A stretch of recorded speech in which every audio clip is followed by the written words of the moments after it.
Hello, citizens of PlayStation.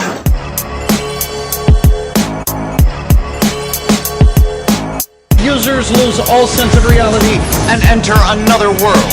Ridge Racer! This is living.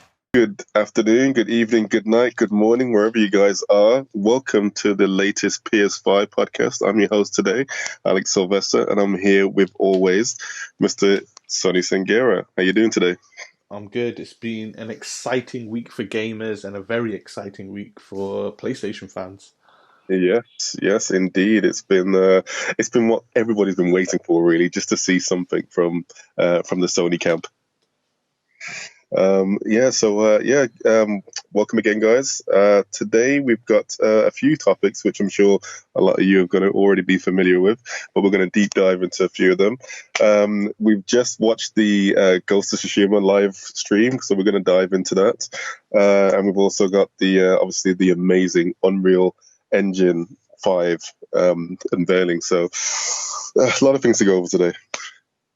Let's have a look and see what we got. Okay, yeah. So, all right, cool. Sorry, just get my notes together. So, what you been playing, man? Shadow of War. So, Middle of Earth, Shadow of War. Going for the platinum trophy on that. Finally got the platinum on A Way Out. But I got A Way Out via EA Access, so I got a 10-hour trial as well for Need for Speed Heat. So I've just been blasting through that in the 10-hour time limit I have. So I thought, let's see if I can do the whole campaign in under 10 hours. Free game, right? And how's it going? Yeah, it's all right. It's all right. It's pretty decent once you get used to it. It's same old with Need for Speed, but enjoying Shadow of War. I think I'm just doing sort of like that collectathon to the platinum trophy. Not really like mentally investing into it. I think I'm waiting for The Last of Us 2 for that, and then obviously straight after that it's into Ghost of Tsushima. But what are you playing at the moment? Well, I've been delving into some Nintendo royalty with Mario Odyssey. People, there's about 900 stars to collect in that game, and I thought I collected them all, and I hadn't. So I've just been trying to get that. It's been freaking one of the most annoying things ever, and I've got, I think, 836 now, so not too far off. So that's what's been eating up a lot of my gaming time this week. So there you go, guys. Nice. Anyone who's got the 900, just let me know how you got them all and how quick it took you. All right, then. So let's talk about this Ghost of Tsushima, man. Wow! You took the words right out of my mouth, mate. I mean, it's weird because obviously yesterday we had the Unreal 5 footage, and today it was Ghost of Tsushima. So you're going from better than high-end PC PlayStation 5 to end-of-the-line PlayStation 4. And I was actually thinking to myself, shit, man, this is actually going to look crapper to me now because I've seen the Unreal Engine. But my jaw was just wide open the whole time I watched Ghost of Tsushima, just everything about it, and I'm blown away. I mean, we were talking about this on our last episode about the end of cycle games, like we've got this beautiful open world, Japanese setting, samurai setting game to tie up PS4, and we've also got obviously the heavy story driven Last of Us. So you're fitting both genres there, and filling a lot of plate for us to eat here in PlayStation land. But I mean, what did you think of the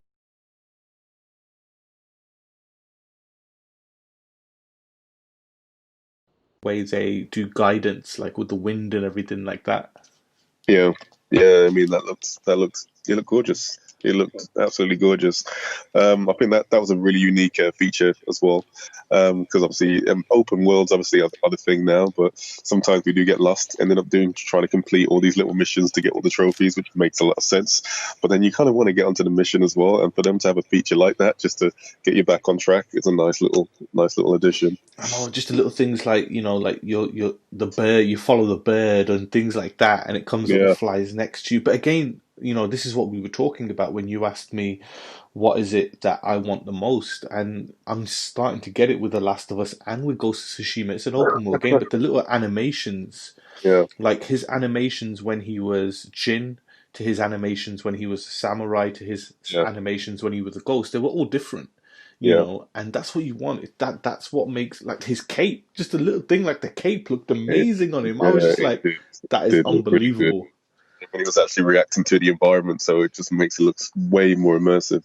What stood out to me as well was the way I mean, even just the little things like, where when he's done a kill and the way he cleans up his knives just by like Well, you can swiping. do that with a button press. Yeah, Apparently, it's triangle. Yeah, so you press triangle and he cleans the blade in a certain animation. yeah, yeah. I thought that But was a really nice addition. as when they showed Ghost of Tsushima at E3 a couple of years ago, and then when they showed some more stuff since then, I said to you there was one thing I really wanted, and they've put it in. And that's Yeah. Japanese voice work. Oh yes. Yeah, I mean that's a really nice addition, obviously for those samurai aficionados. Not only that, I mean the filters that they were discussing as Oh, well. I mean that's well, a really nice touch. well, that's it. These were the two big things. People were talking about having Japanese voiceover with English subtitles. That's how I'm going to play the game. Yeah, yeah, Um, and obviously, they were talking about how people love the old-fashioned samurai black and white grey movies, and the fact that you can play the whole game from start to finish like that, and it was unbelievable. But then again, the Sony really pioneered the photo mode this generation.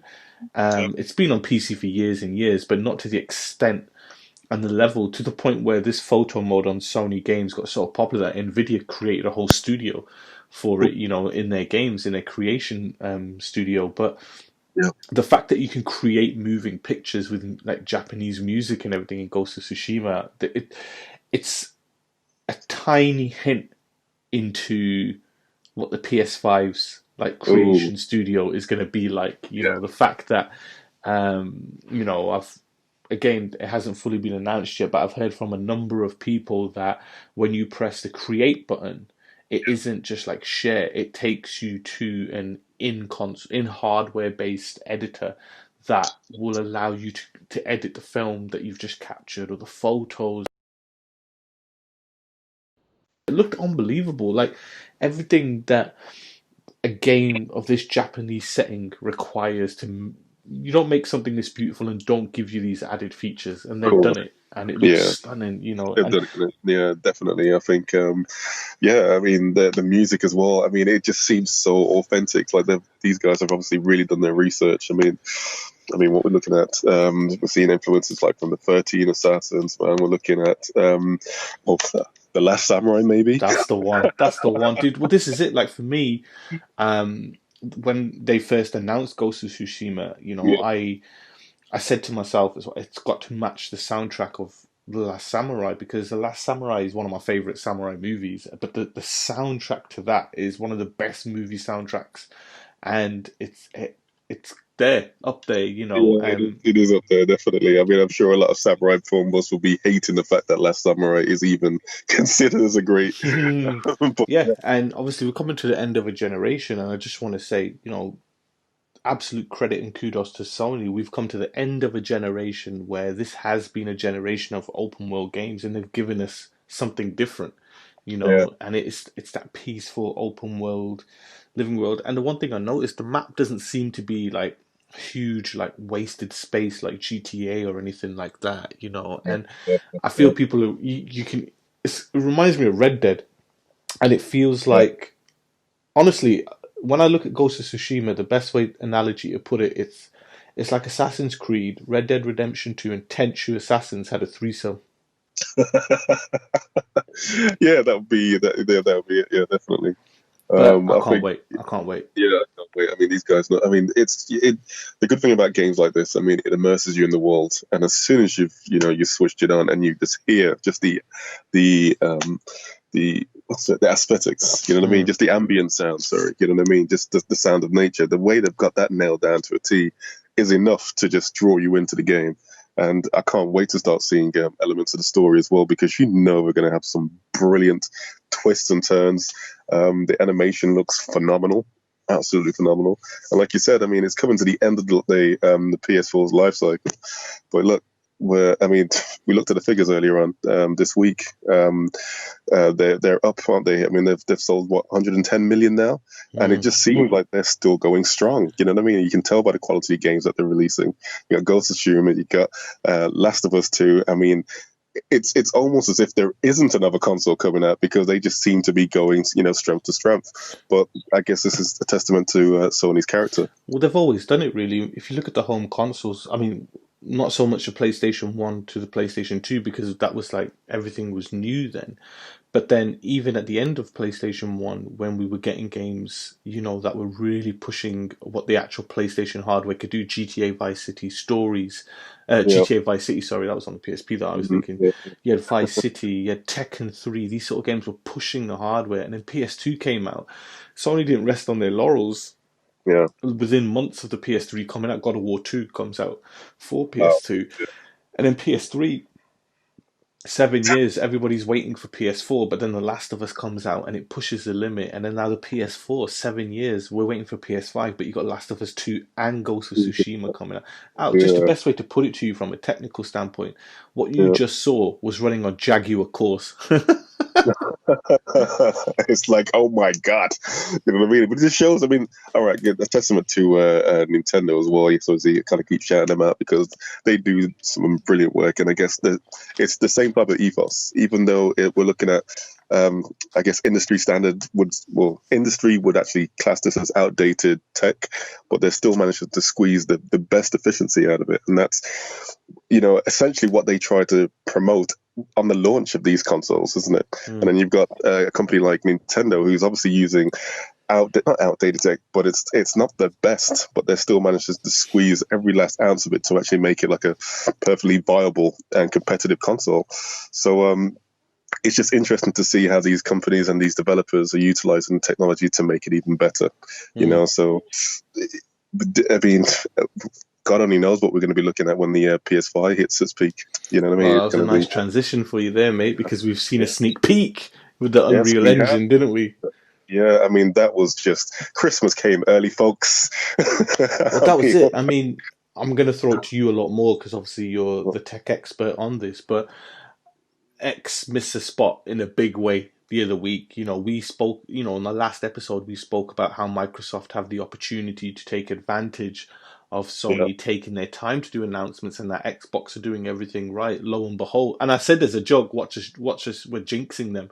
Lo and behold, the next Xbox Series X, they jinxed themselves, over hyping something that obviously, and people absolutely shit on that show, and I couldn't believe how bad it was. Like the feedback, not the actual show, the feedback. Yeah, the show itself.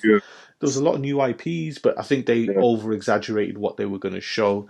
But then for the first thing to be running on PlayStation 5, and I think what made it different from other engine unveilings is usually there's just like one big cutscene, whereas this was somebody playing the engine. And again, two things. A, it showed gameplay, which was kind of like a running meme for a whole week to Xbox about what gameplay actually is. And then B, the stunning visual, obviously powerhouse that it was, So, I mean, where were you watching it and what were your thoughts as you were watching the Unreal Engine 5, which was actually, as they said, which was running on PlayStation 5? Well, where I was on my favorite seat in the house, in my boxers, just like it would be for Christmas. And then as soon as this popped up in the feed, I was like, yes, click. Because obviously Unreal Engine, I mean, Unreal is an amazing company. I mean, Epic, obviously, they've done amazing feats, with Fortnite and the like. But I mean, even Disney Plus shows, The Mandalorian, they use Unreal Engine for their special effects. So, it's actually like an industry-wide thing, not just for games. But to see them actually now take it to another level, I mean, they're bringing it to, I guess they've learned a lot from the cinematic world, obviously doing shows like The Mandalorian, and they're now giving that technology to developers. So we're only going to see more immersive games, more film-like quality, more just worlds which we've never been able to explore before. Where I was really impressed with which really just blew me away was the lighting. Mm-hmm. I mean, the lighting was absolutely amazing. I mean, they've got this. Well, they coin it as being lumix, but the sorry, let me just get my stuff up. Yeah. They claim it as lumen, but I mean, the way they had let's just say the way they're able to bounce lighting from objects and for it to then be bouncing off other objects. I mean, we see that with ray tracing. We're seeing that now with obviously Unreal Engine's version of it, but it's not even just a case of, oh yeah, you shine the light onto an object and that's it. It's the colors that we're going to be seeing reflected off. It's going to be the textures as well. It's going to be whether the item is actually close to the screen or further from the screen, whether it's actually going to be a hard reflection, whether it's going to be a soft reflection. All these things have been calculated and effortlessly available for developers. So, which just means that they no longer have to worry about trying to budget, data-wise, to make any object look as gorgeous as it needs to be. Because often you've got these really cool ideas, you just really want to make it look like the most immersive world, but then you look, oh my god, there's a bottleneck, and I've got to pretty much bow down to that. But Unreal Engine are pretty much just saying, oh, hey guys, it's no holds barred. You can do whatever the hell you want. And he said after the demo, right, when they were having the questionnaire with Jeff Keighley, that this was capable, as we spoke about, because of the PS5's SSD, wasn't it? Oh yes, okay, yes, the famous SSD. I mean, I think Sony has definitely hit struck gold, diamond, or whatever rare material with that. I mean, not only have they got an SSD, they've got the fastest on the market, and it just seems like they're not stopping there. So it's interesting to see they've actually invested a lot into their R&D to data transfer. Again, which is going to be much more appealing for developers for the Sony side, because they can actually, without any worries, create the games and the worlds and experiences that they really want to show to us gamers, and we're going to be the ones who benefit, aren't we? Definitely. Talk to me about Falling Rocks, mate. That really impressed me. Just the way she was walking and throughout the demo, and just obviously when things were opening or moving, things were falling. Like rocks were falling down, stones, but the way they were falling, it wasn't like a preset animation. They were bouncing, and it just looked amazing. All these physics and stuff like that. What did you think of that? Yeah, I thought the physics looked amazing. I mean, for starters, she's walking around this cave. I mean, it looks a lot like Tomb Raider or Uncharted, but it seemed like anything, wherever she went, there was rocks falling. Like the environment around it was alive. She was not a welcome guest. But yeah, as you were saying about the way they were falling, the geometry, the way they actually fell. I mean, everything seemed like it wasn't a preset animation. It felt like it was just rolling because of the natural environment. And you can imagine that if they start adding more elements such as like rain or wind, that these things would fall differently. You know what I mean? They would have their own individual way of reacting to gravity and the surrounding environment. And that's what we clearly saw there. I mean, it was almost as if, like I said, that the cave was alive.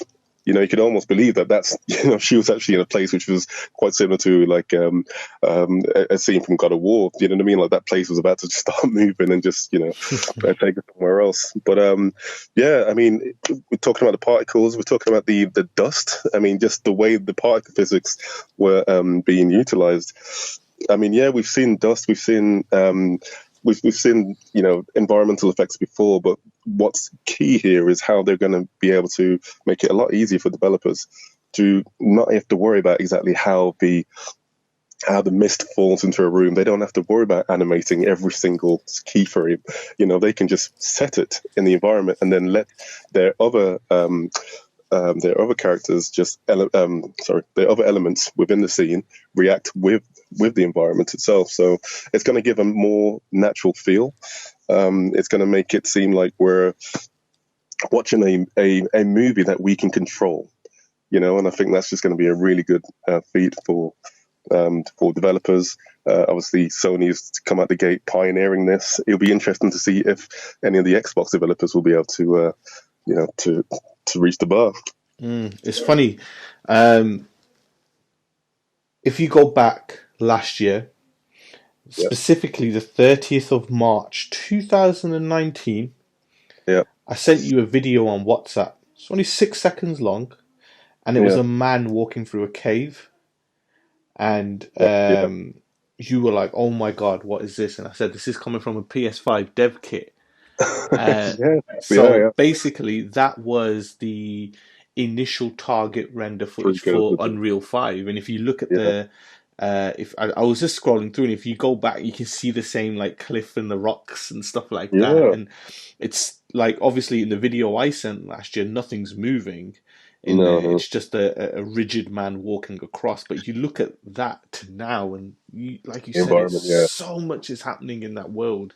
And then the flying scene, like Oh my God. I mean, unbelievable, I dude. haven't seen I anything just that saw. amazing since probably the end of the first Spider-Man movie. Mhm. When he's doing that immense fly through New York. I mean, that was First just person, insane. yeah, yeah, Yeah, the first person. They got the camera pretty much in third person, just following him, and pretty much just as if you're flying with him.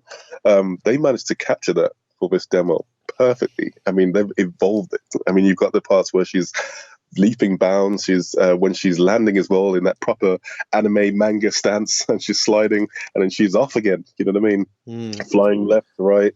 You've got the different particles. You can see the nanite geometry as well from the little glowing orb that she had. yeah, You can just they're all being affected there, and obviously when she lands on the rock, well, not lands, but when she almost sidewalks or side runs off one of the rocks, you can see the way it interacts with it just so seamlessly and so mm, natural. It didn't actually seem like it was like a set piece. It didn't seem like it was an F&B, as it were. yeah, It just seemed like she was actually doing that real life, and that's just exactly how you would expect it. and that's the thing, it's there was no in that one demo. I didn't. There was nothing, with the exception of when she had to squeeze through that tiny gap, Oh yeah, which lasted a second, but the animation looked amazing when she did it. yeah, Um, but there was no there didn't need to be a load or anything. Like when she dropped off the cliff, I love the fact that they made you think that was the end of the demo, but then the camera just went, yeah. and it was just seamless. There Continue. was no load, there was no trickery while the thing was loading. It just went seamlessly, and again down to the SSD. But what I want, the world was alive. She wasn't just running on static walls or anything. Like Horizon has that sort of animation when you're moving with Aloy. You can kind of do that with Aloy. And you can even go back to the beginning in the first year of the PS4. If you go back and play Infamous Second Son, which is Sucker Punch's previous game Yeah, from Ghost of Tsushima developers, you can do that with your main character. And as he's moving that speed, everything's happening around him. But this obviously was showing like everything was being manipulated by her touching it yeah. and her weight, and the shadows when she got close to rocks to leaving it. It went from big to small to really dark, and then she jumped to the next bit and it was the same. And the Same world was thing. just breathing around her as she was Yeah, moving at that speed. And the first thing that popped into my head is Spider-Man is going to move Spider-Man. unbelievable. But then again, is Spider-Man going to use Unreal Engine, or is, because no matter what anyone says to me, the engine, the animation engine that was used on PS4 to make Yeah. Spider-Man move in that game and give you that freedom, and this is running on a PS4, was unbelievable. So, you inject that with some PS5 graphics. Oh, dude, I Oh can't my god, wait. yeah. It's gonna look absolutely insane. I mean, yeah. I mean, what we've really seen is Unreal's been the first out of the gate to show, okay, then other engine distributors, um, that we've got the shit. We've got the one SDK that everybody's going to want to easily adapt to. Everyone's already been trained with, the likes of Unreal 2, 3, 4, which is Everything, widely yeah. used now, It's the and now most people are used going to engine, isn't easily it, this adapt to it. generation? It is. And like I said, the way it's been adapted into Hollywood now as well, it is it is increasingly becoming the go-to animation platform, 3D generation rendering platform. It is the one to go for, and the fact that it works so well with Sony's machine. I mean, gosh. And then obviously Sony's got their own engine as well. We've got Rockstar with their own engine. Everybody's got their own engines, even with Capcom. But it's going to be interesting to see how they now step up to the bat. What are they going to bring to show, okay, then well, our engine's actually a lot better? You know what I mean? Because Unreal is just wiping the floor with absolutely everybody. And I think, yeah, go. I was going to say, and I think, an interesting piece is a lot of people and listeners are probably thinking to themselves, why don't Sony and why don't everyone just use the Unreal Engine? Obviously, the thing is, there's certain things engines can do very well, and there's certain things engines can't do very well. So the only Sony first-party game to use Unreal Engine on PS4 was Days Gone. And what's really funny is Unreal Engine 4 cannot run two-wheeled vehicles, so it couldn't do motorbikes. So they actually had to crush a car down to create the bike and the animation. So if you go back and watch the making of Days Gone, you'll actually just see this weird car cut in half on top of each other in the engine. It's such a weird thing. And it will be the same thing with the Unreal Engine 5. But again, what Epic are doing that is very, very smart is you don't have to pay for the engine until you've sold 1 million units, and then it becomes royalty, doesn't it? Yeah, that was a really nice touch. I mean, the fact is that they're looking at the market and then thinking, okay, then let's just give this technology to indies. You know what I mean? Because the AAA, they've already got it set. They've already got their engines, but obviously by making sure that their engine is free to play, free to use, and you only have to sell 1 million. I mean, like that's an easy feat. But I'd just say, look, we'll sell 999,900. We don't have to pay you if we sell one more unit. Take it off the stores and everything. Make it like a limited run game. There it is. Thank y'all. See you on the next edition. But yeah, I think that was a really nice touch. A really nice touch. I mean, it's a low bar for entry as well. And I've already signed up for it. I'm going to be getting it when it's released. So I'll be downloading that in no time. Amazing. But actually, you can tell me about something. Tell me about triangles, mate. Triangles? What the fuck you want to know about triangles for? I want to know about the billions of triangles on screen at any one time. Oh my gosh. Yeah, okay. So for those of you who have not seen the Unreal 5 demo, basically it looked absolutely phenomenal. I mean, there was amazing detail, as you've heard us talk about, in terms of the lighting, in terms of the particle effects. What they were utilizing were triangles, so if you could imagine back into the Nintendo 64 days, looking at Mario 64 when he had that crazy hexagon head, obviously they wanted to go for something a lot more smoother, but because of the bottlenecks, they had to go for something which was more polygon restraints, and that's why you got the hexagon shape. Now, what the Unreal Engine is able to do, especially 5, they're able to take any idea, any set piece, any character developed in any CG program, and convert it into an array of triangles. And by doing that, it makes it a lot easier for what you've said. It makes it a lot easier for the light to bounce off. It makes it a lot easier for particles to fall and interact with the world way we've never seen before. All this due to the immense power that the PlayStation 5 will be emitting to make this a lot easier. So, like I said, we're not looking at a world where you have to have bottlenecks. We're not looking at a world where you have to create a Mario which is completely polygonated, or even in Hellblade, when you're looking into the distance and you can see things kind of like you see a rock and then you can see it kind of blurry, and then as you get closer, it gets more detailed. Those days are gone now. Those days are completely gone. Now you can actually just put an asset straight into the world. It's going to be complete, like I said, littered with triangles, which makes it a lot more easy for the Unreal Engine to compute, and which makes it a lot less stressful for the actual hardware itself. So the software is doing a lot of the calculations.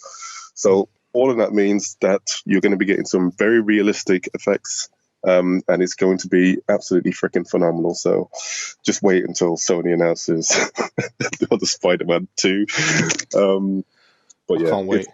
It's going to be really crazy. I mean, there are kind of some limitations as well by them using the polygons. So then, if you've seen the Digital Foundry, they point it out as well that yes, as you are just rendering a polygon, you actually have to. They render them in a quad set, and only one in this instance, because of the triangle, is only going to be rendered, which means that there's still going to be the same compute power for rendering 4, only rendering 1. So they haven't actually gone into the details in terms of how that's going to be, how that's actually going to affect, for example, the frame rate or the compute power.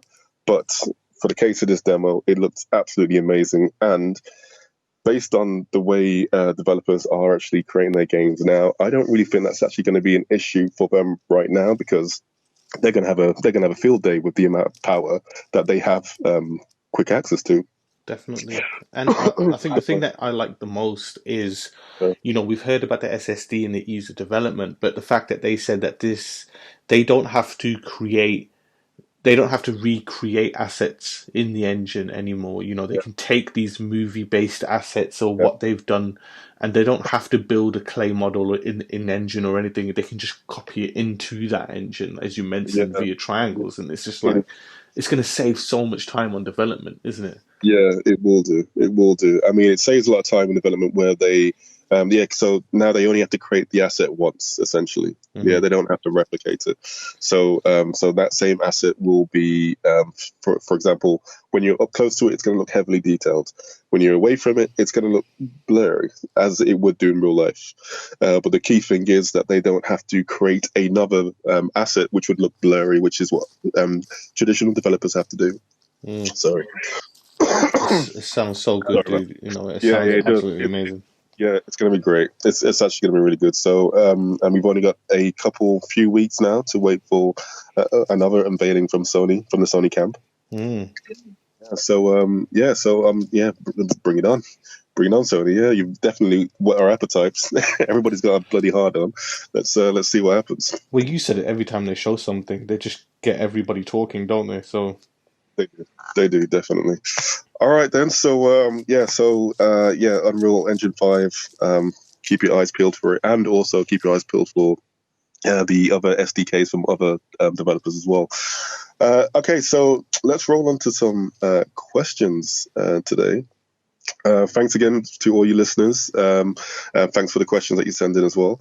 Big shout out to Darren from Tisley, who says, with the impressive showing of the Unreal 5 engine, what do you think Sony's first-party games will be capable of? I'm going to turn that to you. What do you think? I think you got to go back. The best way to answer that question is to go back a generation. So if you look at what they were doing on PS3, Sony were releasing so many first-party games on PS3. A good example is Infamous Second Son, which was, it was an open world game similar to what the PS4 Infamous 2 was on PS3, Infamous Second Son was on PS4. If you take Infamous 2 from the PS3, it had a similar sort of things, but Second Son had a plethora of animations, so many more animations, and the particle effects to this day haven't been matched since, until Horizon came out. Like, that's how good they were, and you just got to look at that from what the Unreal Engine was showing, things like, it's not just graphics you will see regardless, but it will be the tiny things like animations, lighting, sound, AI. This is the sort of things that Sony they're experts in, and to think that they're going to be able to fully take the motion cap movement and not have to compress or anything, because they have to compress when they're doing it on this generation. They won't have to do it on the next generation, because the SSD will mean they don't need to, because it will be able to put it in so quick. These engines, won't need to do this stuff. So I think what you're going to see is take it's kind of hard, because the cutscenes in The Last of Us 2 and the cutscenes in these Sony games are already kind of in-game, you know what I mean? But just everything, take Ghost of Tsushima, which we've just seen. On PlayStation 5, that's probably going to look 2 or 3 times better. There'll be no loading in there whatsoever. There'll be no, again, this is all down to what the developers have the time and the money to do. and the Yeah, resources yeah. to be able Again, to do. But I just think you look at Ghost of Tsushima, you look at Last of Us, you look at God of War, and you times these games up, you dial it up. Think Matrix. The best thing to do is think Matrix 1 to Matrix 3 in terms of the visuals. yeah, and What how they. Matrix the 1 did was great, but when you compare it to what, like, think, oh, I don't actually, know. Let me just pause you there, yeah, because that I was looking at this the other day. I was watching The Matrix, and I still think that the bullet times in the first one were I take just it back. phenomenal. I want you to think the best analogy I can give you, what I think you're going to see with the PS5 with the engines is Yeah, PS4 is Neo fighting Smith, right? yeah, PS5 is Neo fighting multiple Smiths in the Matrix Reloaded. And think that's about how many Smiths are in that scene. yeah, that's quite a few, to say the least. Yeah, definitely. I mean, even going What do back you to that, think? What do you think Sony is going to pull out? If Unreal Engine 5 is a marker to what you can yeah, do, what do you think? I mean, because you got to remember, anytime like Mark Cerny works on a lot of the engines, Sony have an internal team called the ICE team, who yeah, not only build the hardware but they make the first party engines and they optimize the engines to get even more out of them. So you know what Sony's engines are capable of. So what do you yeah. think you're going to Uh, see? what we're going to see. Okay, which IP have we not seen in a while? Ratchet and Clank. Ratchet and Clank. So that's going to be definitely one of the first launch games, I believe. Hmm. Anyway, and I think they'll probably go for what a holiday or Christmas 21 launch, maybe. Hmm. um, but I guess for the start, I guess we're talking about launch games. I mean, that could actually be a launch game. It could actually be a launch game, Could but be. it could be. But I think we're going to see definitely Ratchet, something like Ratchet and Clank. I think we'll definitely see. What's that other one that I thought was going to be? Oh yeah, Spider Man. I don't know if we're going to see Spider Man. I I think mean, because that's 2020, what we've done. 2021. 2021. Okay, cool. One All right. year after, it'll be, as I says, it will be shown when the PS5 unveiling happens. They will show Spider-Man, whether it be a Yeah. teaser trailer or something like the character model. True But to that, form. Yeah, yeah. I mean, they but did that for how many years yeah, for the first one? but the actual game itself will Yeah. launch Christmas 2021, so only a year after launch. Yeah. Okay. Yeah. But